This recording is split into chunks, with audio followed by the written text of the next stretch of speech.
mois de septembre. Alors, j'ai d'autres questions ici, Daniel. Oui, bien, on va finir la première question. Donc, tout à l'heure, on a répondu seulement aux 3 premières lignes. Puis il est écrit recto verso. Y a-t-il une différence entre cette intelligence et celle qui attend pour plonger l'humanité dans les événements prédits dans l'Apocalypse? Bon, on va juste faire un petit détour rapide sur l'Apocalypse et les prophéties. Ce serait bon à un moment donné que les individus commencent à comprendre que les prophéties, que c'est juste des blagues, que c'est juste des farces, puis qu'il n'y a rien de ce qui est prophétisé qui va arriver. Ce qui va arriver, c'est l'homme n'en a aucune idée. Et puis ce qui va se passer prochainement, ben c'est pas pantoute ce qu'on s'attend, puis ça n'a aucun rapport avec ce qu'on pense qui peut se passer. Alors ce qui fait que, disons que c'est l'homme lui-même qui va déterminer son passage, puis dans quoi qu'il va passer, mais il ne faudrait pas tellement qu'on se fie aux prophéties de quelque genre de prophète que ce soit. Je le dis de temps en temps que les prophètes, de façon n'importe quel genre de prophétie, c'est des visions dans l'astral de choses qui sont déjà arrivées, mais qu'on pense qu'ils vont arriver. Apocalypse, c'est un mot tiré de la Bible, qui veut dire révélation de choses présentes ou passées. Alors, ce qui fait que l'Apocalypse de Saint Jean parlait de phénomènes qui se passaient présentement dans l'époque où les autres vivaient, et des phénomènes qui se sont passés sur l'Atlantide, et puis l'homme pense que ça va lui tomber sur la tête. Le contexte social, militaire, économique et tout ça de la planète nous amène à penser que ça peut être vrai. Mais ça fait combien de fois que l'humanité, enfin que des groupements montent sur les plus hautes montagnes, se réfugient dans certaines places parce que la fin du monde est pour dans 2 jours, puis ils redescendent tout le temps en riant. Ça fait bien des fois que la fin du monde est attendue. Très souvent, ils descendent en pleurant, ceux-là. Oui, parce que l'ego fait qu'ils n'ont pas eu raison. C'est sûr que c'est gênant un peu. Mais ce qu'il faut penser, c'est que premièrement, l'Apocalypse, on oublie ça. Les intelligences qui vont plonger l'humanité, enfin, c'est-à-dire qui vont forcer l'humanité à passer par certains cadres pour forcer l'humanité à comprendre, ben, c'est les mêmes intelligences qui ont un contrôle sur la planète, dans le sens d'intelligence, comme je l'ai expliqué tout à l'heure. Si cette intelligence attend que ceux qui doivent être prêts le soient, n'a-t-elle pas une intelligence supraplanétaire, autre que l'astrale? Bien évidemment, l'intelligence qui dirige tout ça est une intelligence qui, premièrement, est reliée à la planète par le phénomène de fusion incomplète. Donc, elle est reliée au schéma évolutionnaire ou évolutif de la planète.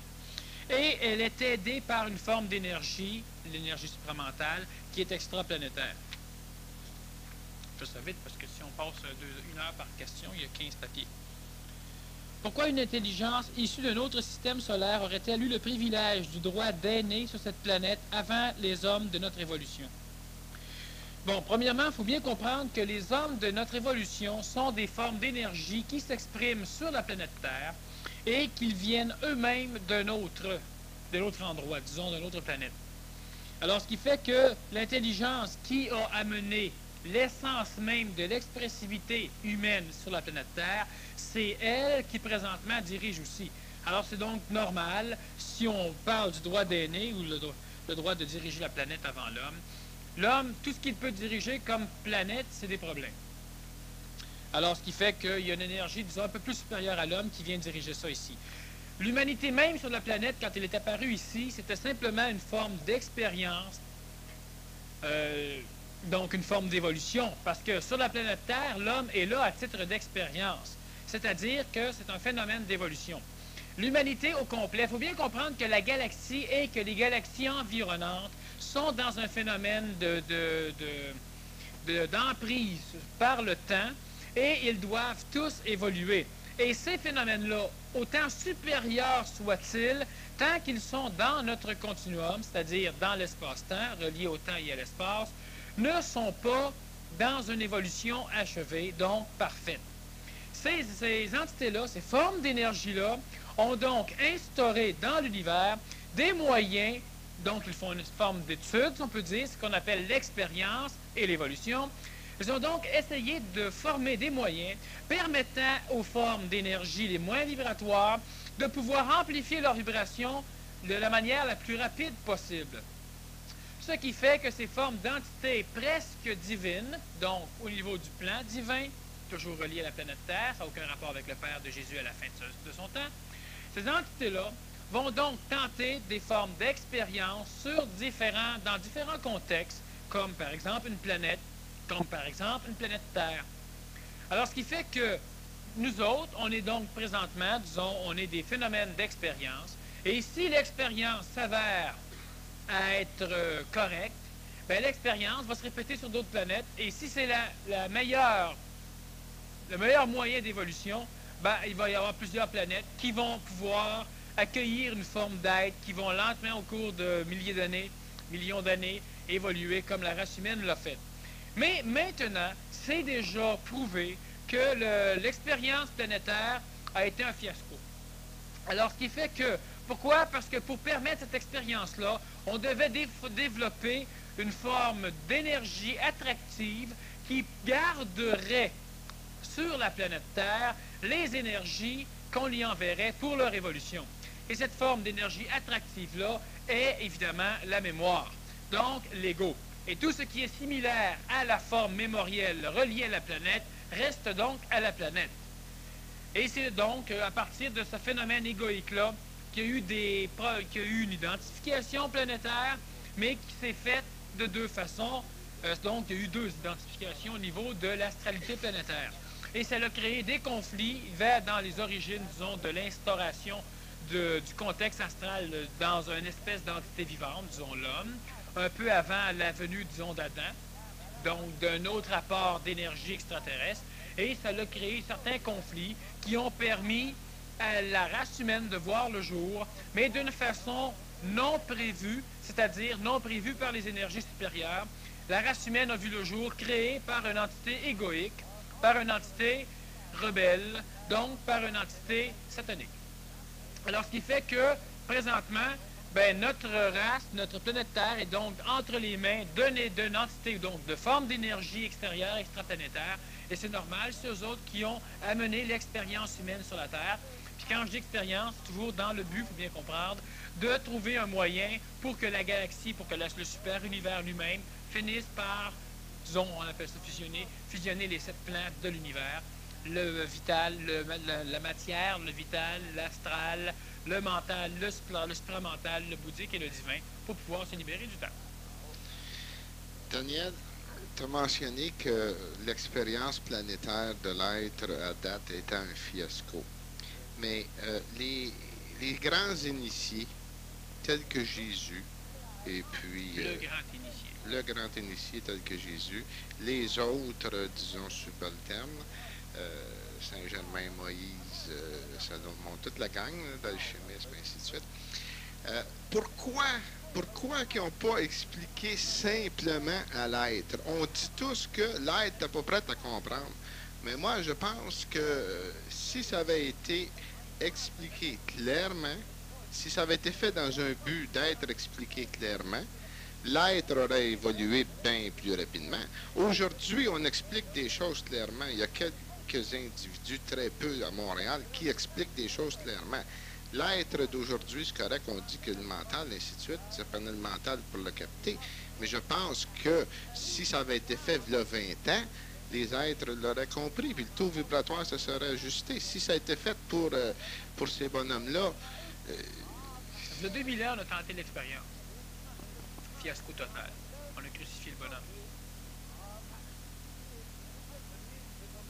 Oui, l'expérience a été tentée souvent, sauf que ce que ça a donné comme effet et comme résultat, c'est que l'homme, s'identifiant à lui, s'identifiait automatiquement à l'autre et le déifiait, décidait qu'il était la représentation matérielle des divinités, de Dieu ou des dieux, le plaçait sur un piédestal et bien souvent ces maîtres-là ou ces maîtres potentiels, donc ces individus-là, en voie de devenir maîtres sur eux-mêmes, ben, se laissaient embarquer par l'ego du piédestal et devenaient des gourous, des divinités et des patati patata.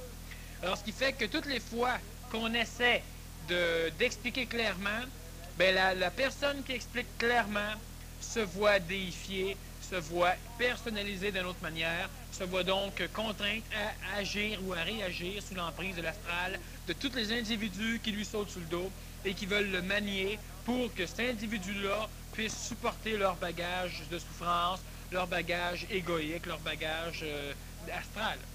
Alors, c'est donc pourquoi on a essayé souvent d'expliquer clairement, puis même aujourd'hui, quand on explique clairement, ben, c'est toujours clairement mal compris. OK. Mais je pense que c'est moins compris, mal compris aujourd'hui que c'était avant. Parce que les temps sont venus. Bon, alors, si les temps sont venus, il fallait que la planète Terre connaisse ce fiasco. Ben oui. C'est-à-dire que ce qui était prévu à l'origine dans l'évolution de la planète Terre, ce qui était prévu à l'origine, c'est qu'en quelques milliers d'années, la planète Terre au complet disparaîtrait. Okay? Et puis que tout le système solaire serait réintégré. C'est un phénomène qui était prévu. Mais dans le début même de l'instauration de ce projet sur la planète Terre, il y a eu des conflits égoïques parce qu'on a bâti un ego. L'ego n'a pas été contrôlé d'une façon parfaite, donc l'ego s'est scindé en deux. On a eu deux identifications. Donc, automatiquement, on a assisté à la naissance d'un monde duel, le monde de la dualité planétaire. Et on a eu automatiquement une forme d'entité qu'on peut appeler luciférienne et une forme d'entité qu'on peut appeler, disons, yavique. OK, c'est pas tout à fait yavique, c'est même un peu différent. Mais c'est du côté positif. Alors, ce qui est arrivé, c'est qu'à partir de là, au lieu de prendre un certain laps de temps, l'identification de l'ego s'est faite d'une façon tellement forte qu'il n'y a pas eu possibilité d'avoir une personnalisation de cet ego-là. Et on n'a pas pu pouvoir donner en même temps que l'astralité planétaire la forme mentale à la planète. Donc, automatiquement, l'individu s'est cru être lui-même. La Terre était le centre de l'univers. Et puis, bien avant ça, c'était la tribu qui était le centre de tout. Puis, il fallait absolument que la tribu domine l'autre. Puis, bref, d'évolution en évolution, d'année en année, de millions d'années en millions d'années, ça n'a rien donné. Alors, ce qui fait qu'au lieu de prendre quelques années, on est rendu que ça fait quelques millions d'années. Puis, on est encore loin de comprendre. Le mental, on commence à l'avoir.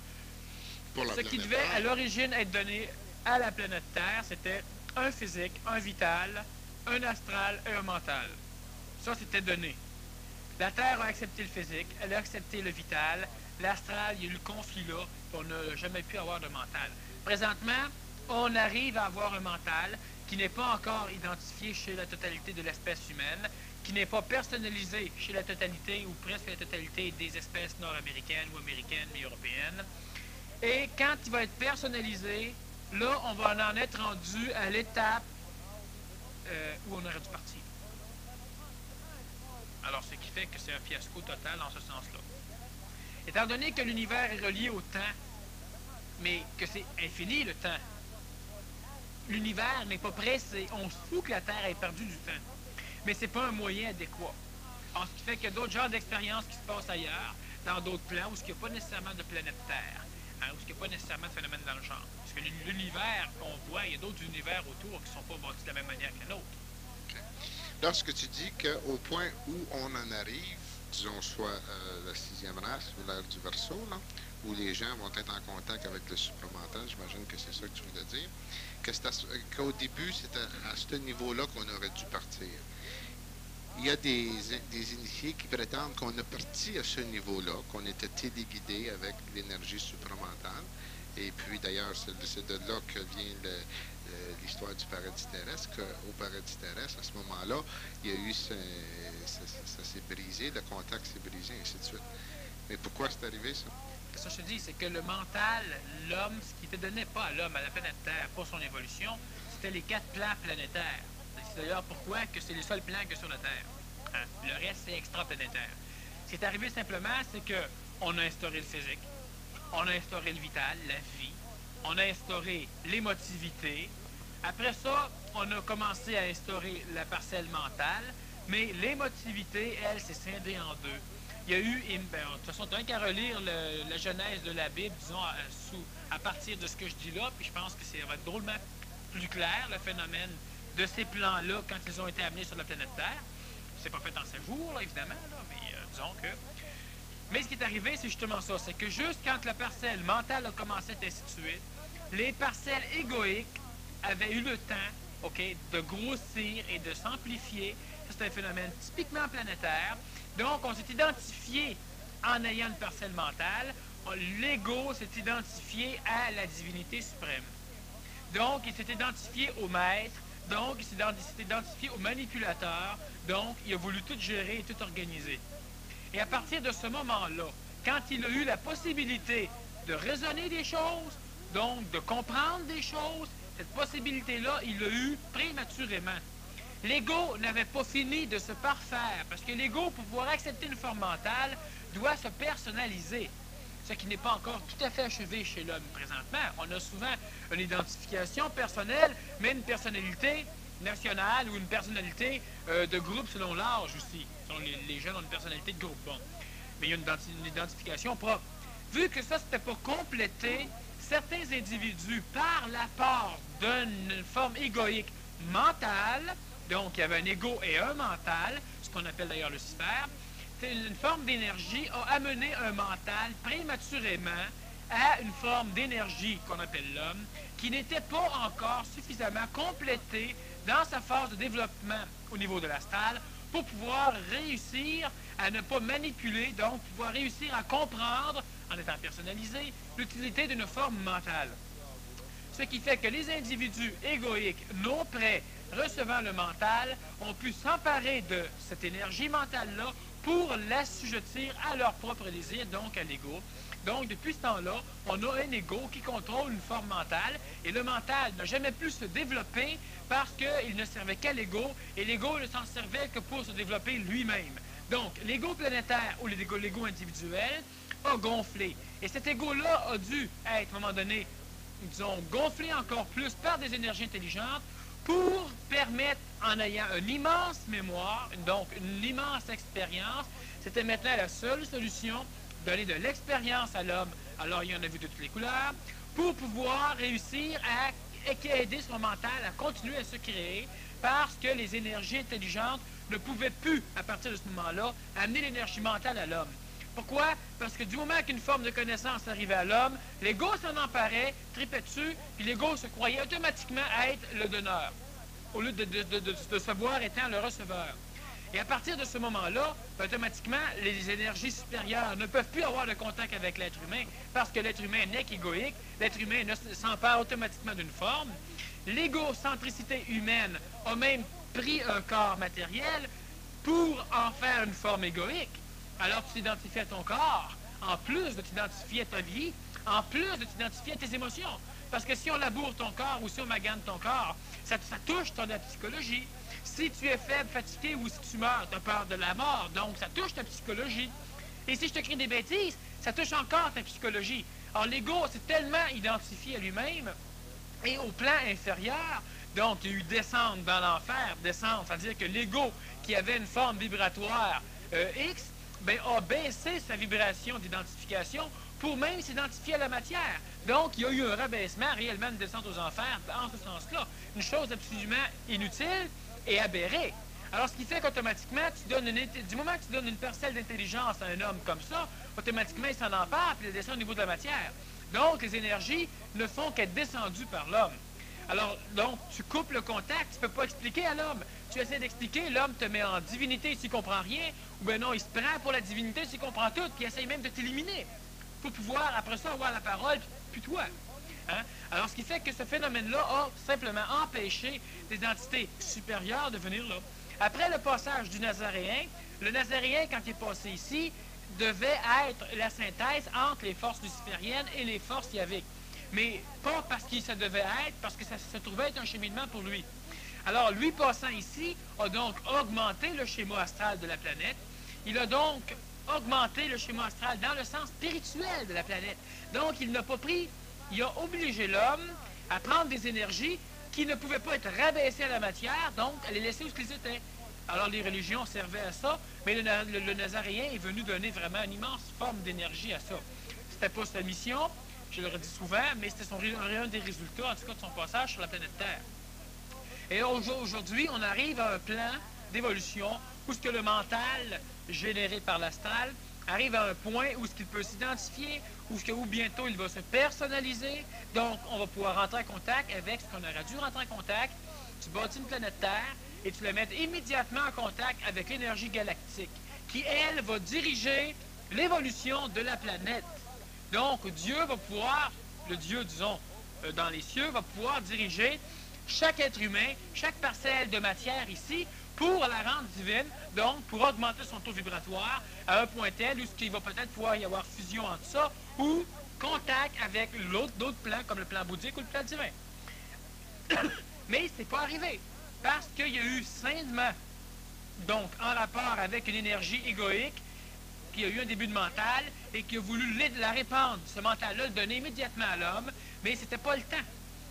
Et étant relié au temps dans l'espace, et ayant un astral qui crée un temps psychologique en plus du temps matériel qui lui aussi est illusoire, il y a donc la hâte.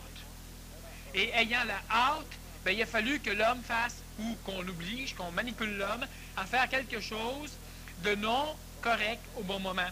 Alors, ce qui fait que l'homme tel qu'on le connaît sur la planète Terre a donc été créé en ce sens qu'il est le résultat d'une manipulation ou d'une expression d'un individu ou d'une forme d'énergie qui allait à l'encontre avec les énergies qui avaient instauré la planète Terre et l'objectif même.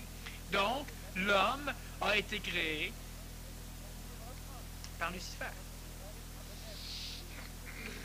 Mais c'était pas une nécessité que ce soit une force de l'ordre de la force de Lucifer qui vienne pour entrer dans la matière due aux vibrations basses? Non, c'était pas une nécessité, mais après quelques légers, disons, conflits, appelons ça comme ça, ben, on n'avait plus le choix, fallait que donc ça a été permis. Alors, il fallait que ça se finalise, ça a commencé, c'était trop tard. Alors, ça s'est finalisé, ça a créé la race humaine qu'on a là, puis depuis ce temps-là, ben, disons qu'on a certains déboires, puis on va finir par se sortir pareil. Mais l'expérience est ratée, ça va marcher pareil, mais c'est pas une bonne expérience. Si on va à l'extérieur du Père Esprit divin, là, dans l'intemporalité. Dans l'intemporalité, là, il n'y a pas de temps. Alors, le temps que ça prend ici sur la planète Terre, ça ne dérange pas. Oui, mais l'individu intemporel, ça ne le dérange pas. Mais celui qui est dans le continuum limité par le périsprit des super-univers, lui, ça le dérange. Parce que lui est sujet à la souffrance, parce que lui est sujet au temps. Et lui est sujet de la limitation, parce que lui est sujet à la matière. Et c'est lui, c'est son problème à lui. Autrement dit, c'est notre problème à nous autres. C'est ça. L'autre, il s'en fout. Il fait bien de s'en foutre aussi, il n'y a rien à faire avec nous autres. Comment les 10 à 15 mètres qui ont besoin qu'il n'y ait plus de temps et d'espace pour se libérer du temps et de l'espace, attendent-ils après nous pour s'en libérer? Puisque si nous arrivons à leur niveau, il y aura encore du temps et de l'espace. Suzy. Les 10 à 13 mètres, 15 mètres.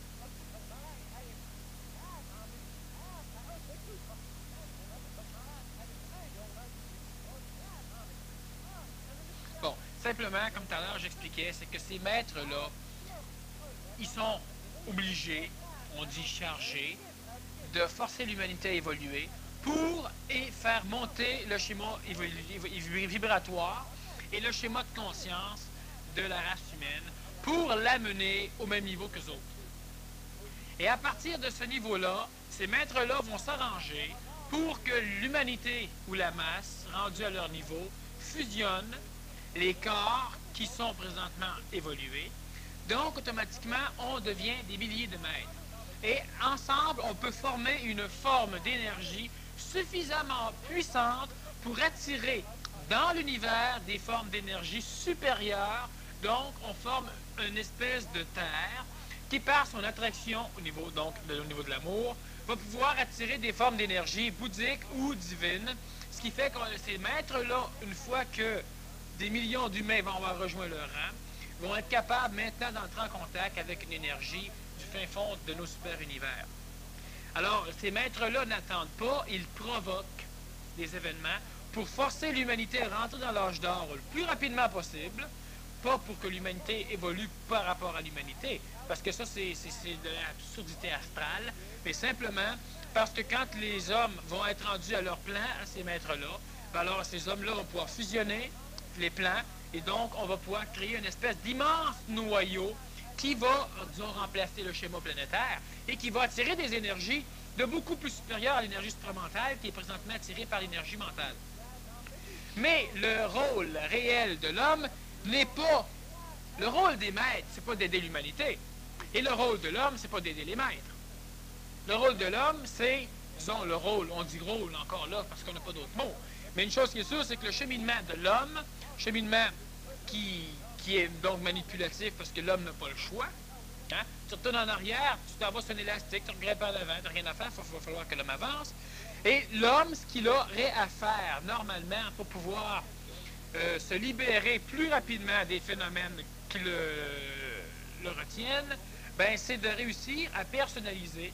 Donc, personnalisation d'un corps, entrer en contact avec une autre forme d'énergie, croissance de cette énergie-là, identification de l'énergie par rapport à elle-même, par rapport à mon mental.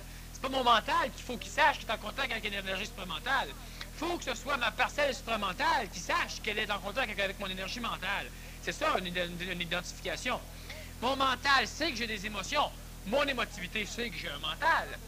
Mais si mon émotivité sait que j'ai un mental, mais mon mental n'est pas capable de savoir qu'il est là lui-même, il n'arrivera pas à contrôler mon émotivité.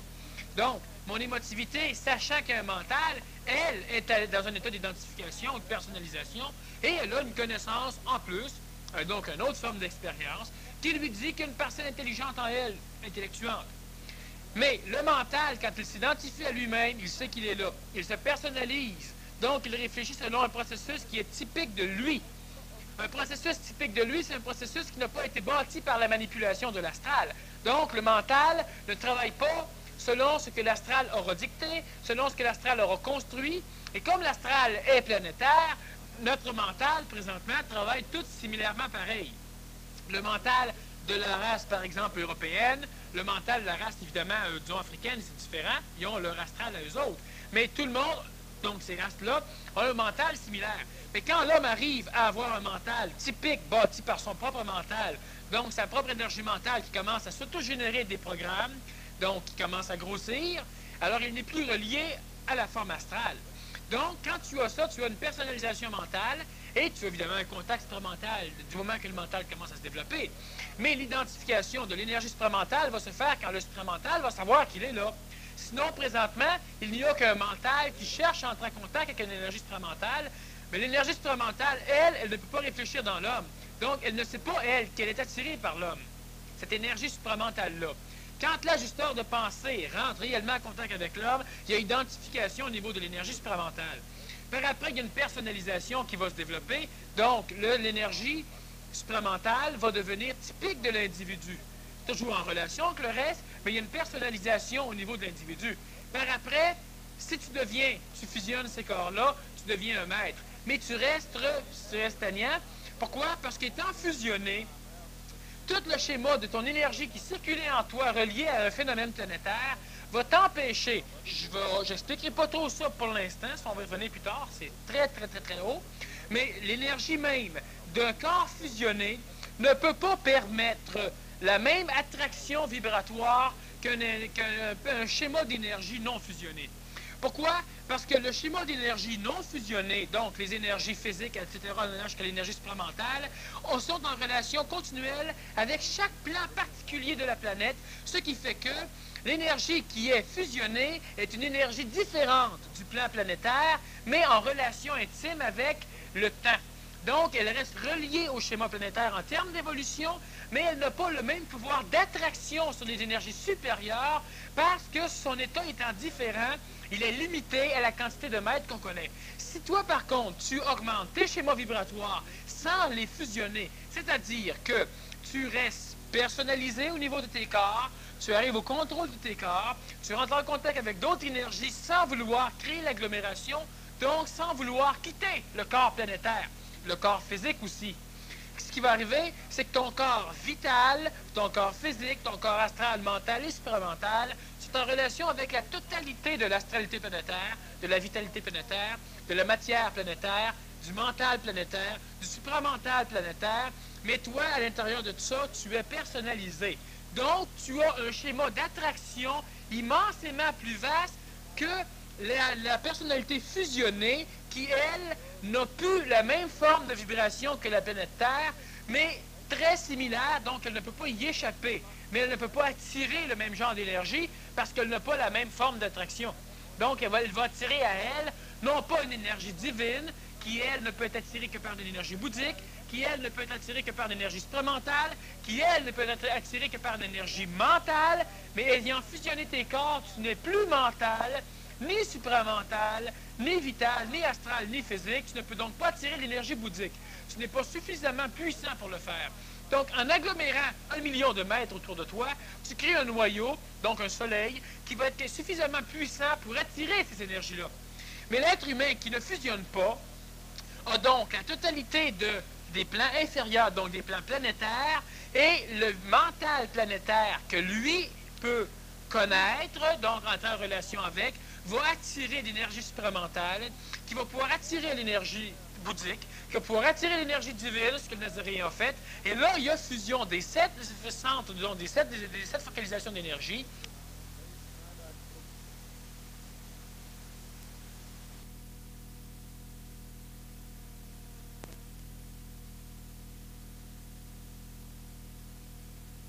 Chez le Père, disons, comme le Nazaréen le connaissait.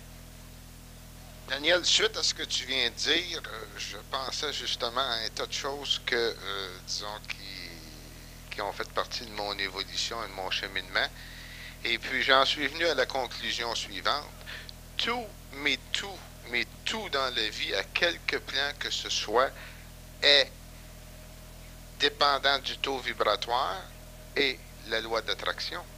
L'amour. Tout. L'amour ou loi d'attraction, la loi d'attraction est plus spécifique pour ce que je veux dire. Mais seulement dans le continuum de temps. Oui. La loi d'attraction ne peut pas avoir aucun effet s'il n'y a pas de temps. Non, à ce moment-là, s'il n'y a pas de temps, c'est probablement de la contemplation, j'imagine. Même pas. Quelque chose du genre. Parce que l'attraction veut dire qu'il y a attirance. Attirance veut dire qu'il y a chose qui vient. Chose qui vient veut dire qu'il y a déplacement. Déplacement, c'est dans l'espace et ça prend du temps. Alors, dans un continuum ou dans un endroit intemporel, s'il n'y a pas de temps, il n'y a pas d'espace, l'espace n'a pas le temps d'exister. Donc, dans un endroit sans temps et sans espace, il n'y a pas d'attraction non plus. Les lois hyper divines qu'on emploie souvent ne sont des lois divines, mais qui sont reliées, évidemment, qui sont dans l'intérieur, disons, de notre âme de ce super-univers, donc qui ne sont reliés qu'au temps. Ça va de soi. Est-ce qu'on peut subconsciemment s'infliger une réaction physique douloureuse suite à un bonheur intense qui, lui, est pour une première fois accepté et autorisé?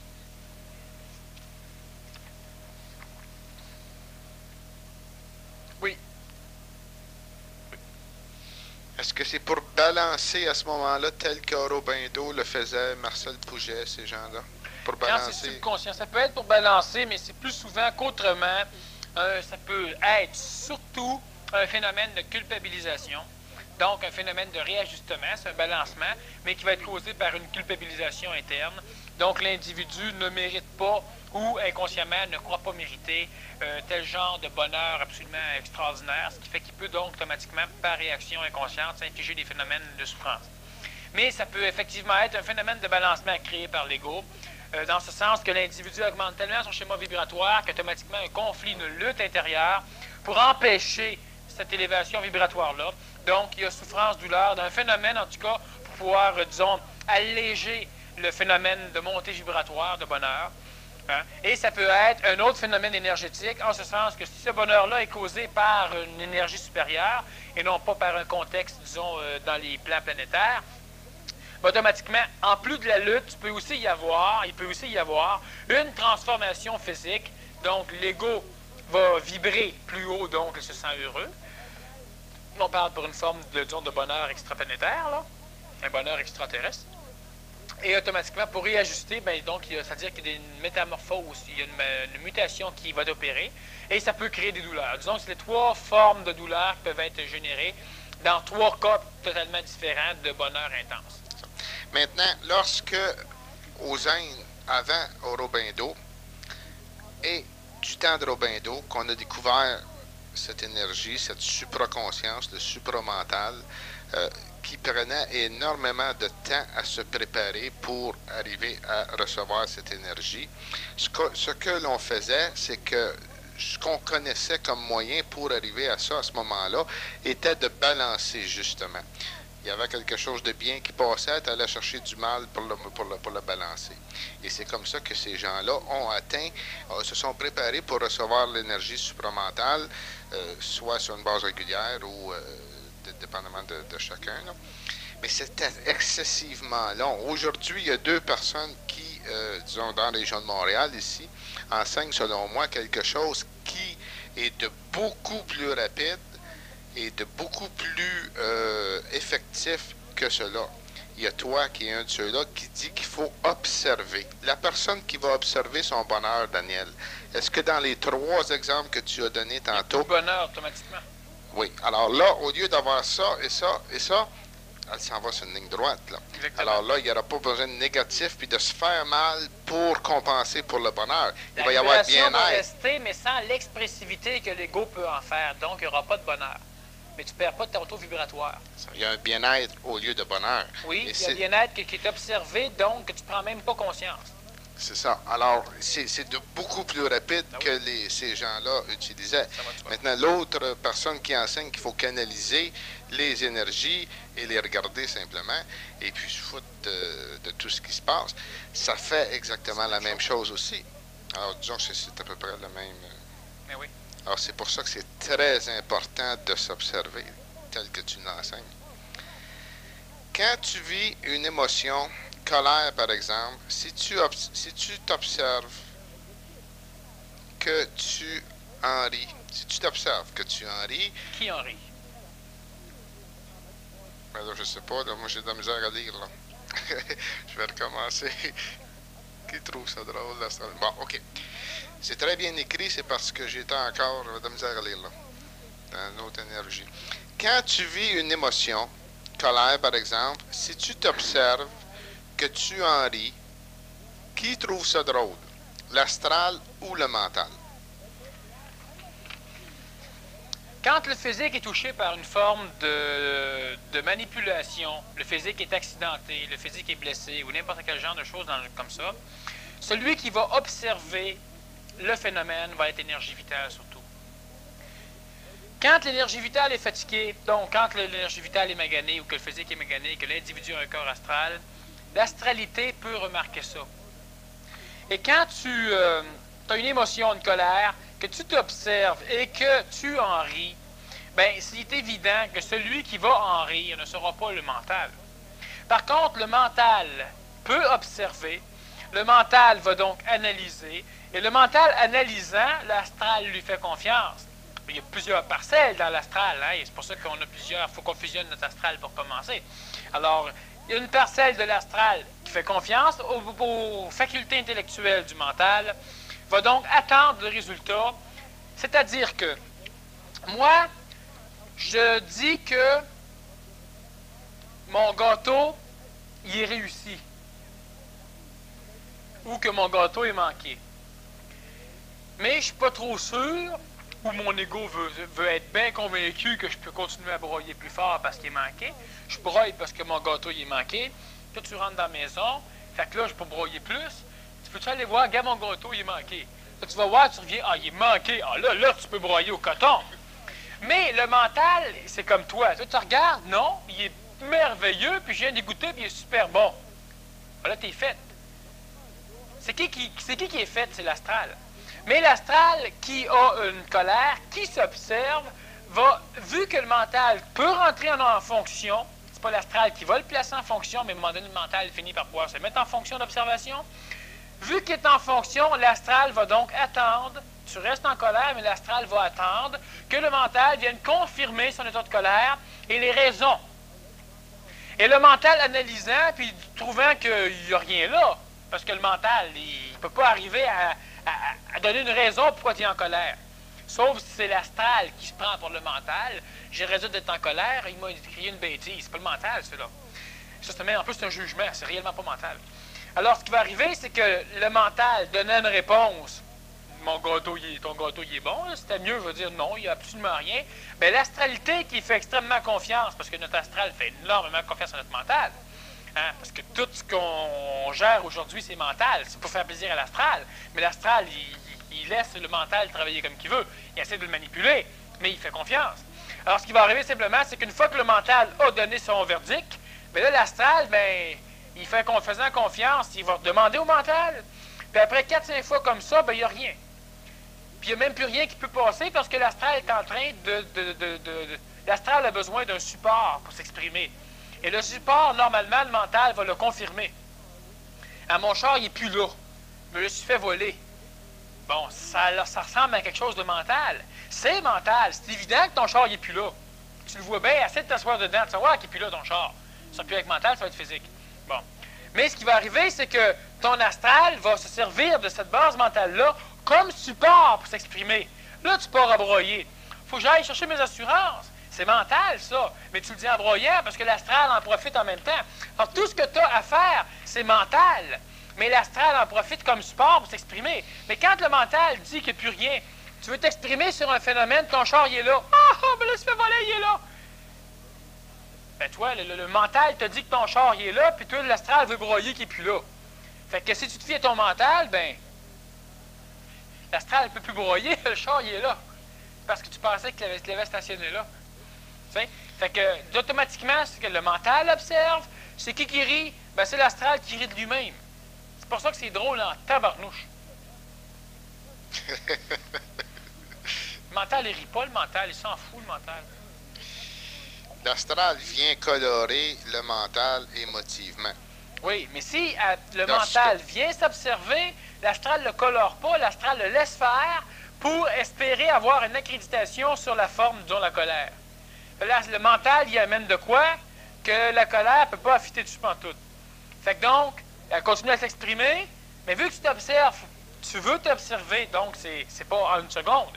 Tu le fais tout le temps, pendant, disons, moins de minutes, disons, mais comme c'est des millièmes de secondes, tu te réobserves encore, l'astral va encore vérifier pour voir se confirmer, il n'y a rien. Tu observes toujours, l'astral vient voir, il n'y a rien. Et plus que ça va aller, bien, moins l'astral va pouvoir s'exprimer parce qu'il ne trouve plus le support, la texture n'est plus là. Jusqu'à un moment donné où tu as en mémoire tout ce que tu as fait pour rien. Tu vois l'absurdité parce que tu finis par prendre la réponse du mental, puis le mental, bien, il additionne, puis il n'y a rien. Alors donc, tu vois tout le phénomène pour rien, mais comme l'astral doit s'exprimer pour survivre, bien, tu vas partir à rire, donc tu vas transformer l'énergie négative en énergie positive au niveau de l'astral. C'est-à-dire qu'au lieu de l'exprimer d'une façon destructive, tu vas l'exprimer d'une façon positive. Alors à ce moment-là, l'astral rit parce que c'est un rire d'admiration envers le mental. Oui, plus souvent qu'autrement. Forme de... Puis tu peux rire nerveusement aussi. Mais en même temps, c'est ça, t'admires. L'astral, c'est rien que lui qui peut rire. Tu dis que la vie apporte tout à l'homme. Serait-il utile de préciser qu'il n'y a pas de cadeau de fait par la vie et que éventuellement l'homme devra arracher son bien-être à celle-ci? Richard. Bon. Alors, premièrement, la vie apporte tout à l'homme et l'homme, serait-il utile de préciser qu'il n'y a pas de cadeau de fait par la vie? C'est-à-dire que c'est faux. Il y a plein de cadeaux faits par la vie, mais l'homme fait un choix. J'ai déjà expliqué souvent que l'ego faisant un choix, quand il veut de l'eau puis qu'il y a du vin, ça ne marche pas. Quand il veut du vin puis qu'il y a de l'eau, ça ne marche pas. Celui qui doit arracher à la vie son cadeau, c'est évidemment la parcelle égoïque de l'homme, pas la parcelle mentale. La parcelle égoïque qui, elle, désire plus souvent qu'autrement ce qu'il n'y a pas. Donc, le cadeau, ben, elle ne le voit pas. Alors, l'homme devra arracher son bien-être à celle-ci. C'est faux parce que c'est l'ego qui va fonctionner. Mais c'est aussi l'ego qui va amener l'homme dans des trous, qui va amener l'homme à vivre dans un taudis, qui va amener l'homme à perdre son travail ou à faire un travail qu'il n'aime pas. Donc, l'ego doit, en ce sens, réellement arracher son bien-être. Mais il sera presque toujours malheureux parce que lui est en transformation, parce que la vie est en transformation et que le bien-être de l'ego, c'est toujours un bien-être temporel. Donc, un bien-être qu'il n'a pas, donc qu'il recherche à l'extérieur. Et si, dans le domaine du temps, ce qui est créé dans le domaine du temps par des énergies du temps, a toujours une fin. Donc, automatiquement, notre ego, même si tu le retires, il faut que tu le retires continuellement. Si, par contre, c'est l'énergie mentale qui trouve une raison logique à un phénomène, bien, tu n'auras pas à l'arracher parce que sans effort, sans rien, tu vas automatiquement finir par réembarquer dans le cheminement de ta propre vie, le vrai cheminement, et tu auras tout ce que tu auras de besoin. Mais tant que ça n'est pas compris, il ne faut pas oublier non plus que si tu es à 2000 du chemin de ta vie, bien, ça peut peut-être te prendre 1 an avant que ton mental te ramène dans le chemin de ta vie. Mais si après 2 jours, après 1 mois ou après 2 mois, ton ego est déçu parce que ça ne marche pas, c'est l'ego qui est déçu, pas le mental, bien, automatiquement, tu vas vouloir lancer des fils avec des gros hameçons au bout pour essayer d'arracher les cadeaux. Bon, mais ça, c'est un phénomène qui est égoïque, c'est pas un phénomène mental. La vie donne tout à l'homme, mais l'homme qui a un cœur intelligent, pas l'homme qui a juste un cœur.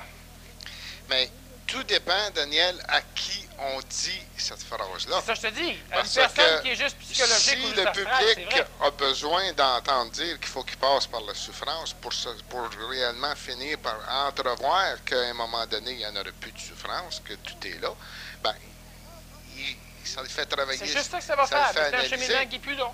C'est ça. On a besoin d'arracher. Ben oui, tu as besoin d'arracher. Moi, je ne l'arrache pas, je le prends en place parce que c'est là. Mais toi, tu as besoin de l'arracher. Tu vas finir par comprendre qu'il va falloir que tu arrêtes de le faire. Oui. Mais si tu l'arrêtes de le faire sans comprendre, ben tu te ramasses dans un tout-dit. Il faut que tu comprennes, il ne faut pas que tu imites. Alors, ce qui arrive, c'est que l'ego va se dire, bon, moi avec, arrêtez de l'arracher. Lui, il ne l'arrache pas, puis il a tout, m'en fait comme lui. C'est l'ego qui fait ça. Il n'y a aucun mental là-dedans. Tu ne comprendras rien, tu n'auras rien non plus. Non. Donc, il faut que tu continues de l'arracher. Mais quand tu arrives à avoir un mental qui peut comprendre, qui peut raisonner les phénomènes, bien là, à un moment donné, tu vas être capable de t'en aller dans le chemin. Mais là, il va falloir que tu fasses taire à ton ego. Parce que si l'ego veut continuer à arracher pendant que le mental essaie de dire que, bien là, ça ne marche plus, ça. Parce qu'il y a plusieurs initiés qui ont enseigné ce qui est dit là, mais Oui. c'était pour emmener l'homme justement à s'apercevoir que le grand maître n'avait pas raison. Ben oui. Mais venant de l'intérieur, ils l'ont vécu pendant 1 an, 10 ans. Puis ça, c'est Là, ils ont dit, qui ont enseigné, effectivement. C'est dans le passé, ça, là. Vous avez parlé de 2 sortes de souffrances. Premièrement, le physique. Deuxièmement, psychologique, émotive. Il existe aussi une souffrance dans le mental. Il peut y avoir une connexion psychologique à ce niveau, mais éventuellement, l'être humain parvient à dépasser ce stade et le mental ne peut plus être affecté par la souffrance psychologique. Peut plus aisément l'observer. Par contre, qu'en est-il de la crise de l'esprit qui fait en sorte que le mental se révolte contre les forces cosmiques même, Richard? Bon. La souffrance mentale, c'est simplement un empêchement, donc une limitation perçue par un mental en phase d'identification. Donc, le mental étant en phase d'identification, il découvre donc les limites imposées par l'émotivité astrale qui lui est personnelle et par l'astralité planétaire. Alors, automatiquement, il va y avoir un type de souffrance, mais une souffrance qui est simplement pas logée au niveau du mental, mais logée dans la jonction entre le mental et l'astral. Ce qui fait que le mental, voyant la délimitation, va donc s'efforcer d'éliminer ça pour pouvoir s'exprimer à sa pleine capacité. Et ça, il va être aidé et même il va être forcé par l'énergie au niveau de l'ajusteur de pensée. Alors, ce qui fait qu'automatiquement, la souffrance mentale qui va exister là, elle va exister seulement tant qu'il va y avoir lutte entre l'astral, qui est mémoire pure et qui refuse la transformation du mental, et le mental qui, lui, est pogné par l'énergie de l'ajusteur de pensée, qui le force à se transformer pour éliminer les barrières qui ont été placées là par la psychologie de l'homme. Et tant qu'il y a ce phénomène-là, donc tant qu'il y a identification, tant qu'il n'y aura pas terminaison de la personnalisation, il risque et il y aura souffrance au niveau du mental. Quand l'identification est complétée, la souffrance astrale, donc les souffrances inférieures au plan mental, ne peuvent plus venir teinter, donc ne peuvent plus venir embarrasser le plan mental avec justement cette souffrance-là. Ce qui fait que quand l'identification mentale est terminée, quand le mental peut voir totalement l'étendue de son pouvoir, disons, ben automatiquement, tout ce qui est inférieur à lui ne peut plus venir teinter le mental. Donc, il y a, disons, disconnexion entre les liens affectifs mentalo-astrales. Par contre, il va toujours y avoir relation entre le mental et l'astral, mais il va y avoir certains filtres qui vont venir justement, qui sont bâtis par l'ajusteur de pensée et qui vont permettre au mental de puiser dans la mémoire, il n'y a pas le choix, mais de ressortir ce qu'il veut. Ce qui fait que le reste va être filtré par ce qu'on appelle l'ajusteur de pensée. Alors le mental va avoir accès à la pensée juste. Pensée juste veut dire pensée non teintée, c'est-à-dire non sous l'emprise de l'astral.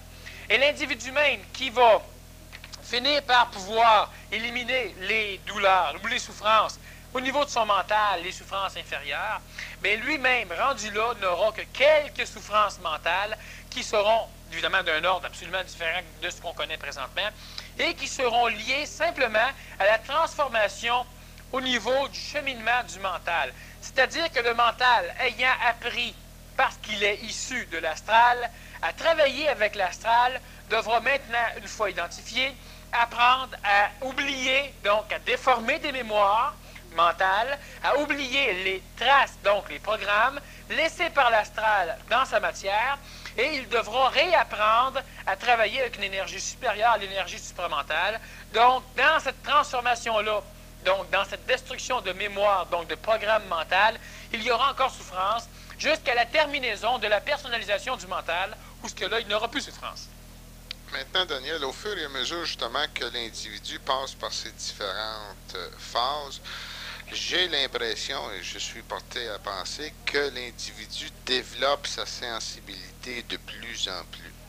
Alors, sa sensibilité étant développée de plus en plus, il peut percevoir plus, disons, le bien-être ou la souffrance, par exemple. Oui, mais le percevoir, c'est pas nécessairement l'observer. Parce que l'observation va se faire sur le mental, perçoit, et la perception par l'astral ne va faire qu'enclencher le processus d'amplification des problèmes. Mais si c'est le mental qui observe, donc qui perçoit, alors automatiquement on a l'observation. Et si ça c'est maintenu ou soutenu par le phénomène de l'attention, donc il n'y a plus aucun problème, l'individu va pouvoir laisser couler ces énergies-là, et le mental va pouvoir suivre un chemin, disons, qui est presque exempt de souffrance, ou une souffrance qui n'est pas souffrante. Et la crise de l'esprit même, bien évidemment, c'est la crise du mental qui se révolte contre le reste des énergies. Pourquoi? Parce que dans la phase de personnalisation mentale, tu as la lutte entre l'énergie supramentale, donc disons les énergies cosmiques, comme la question le dit, qui essaie de manipuler le phénomène mental qui va devenir le maître dans l'homme. Donc, maître, tu toujours manipulé, quand c'est pas d'en bas, c'est d'en haut.